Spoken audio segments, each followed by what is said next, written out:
先生だったんだ。可愛い生徒たちに囲まれてまったりとした人生を過ごすつもりだったんだが、身の程知らずに親友の意思を継ごってだけでリーダーになり、俺なりに頑張ってはいたんだけどな。やっぱり現実ってのは重いんだよ。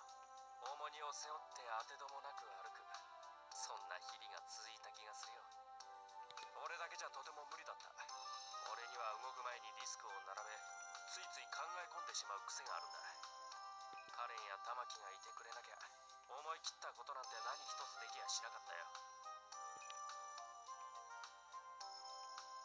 そう思うだろう。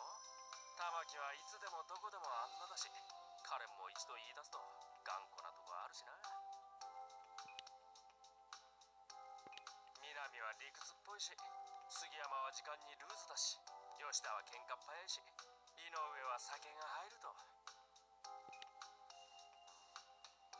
大体俺がリーダーってのも仲間内でいつの間にかだったし、人を使うのは気兼ねが多くてさ。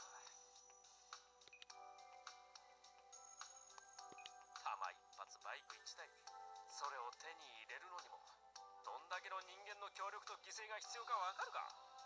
必要な犠牲でも犠牲は犠牲だ。それを承知で決断して、その結果も背負わねばならない。きっついよな。悪い、愚痴ってばっかで。今はゼロもいるし、京都の支援もある。全てがうまくいってるよ。君もいるしな。これからも頼むぜ。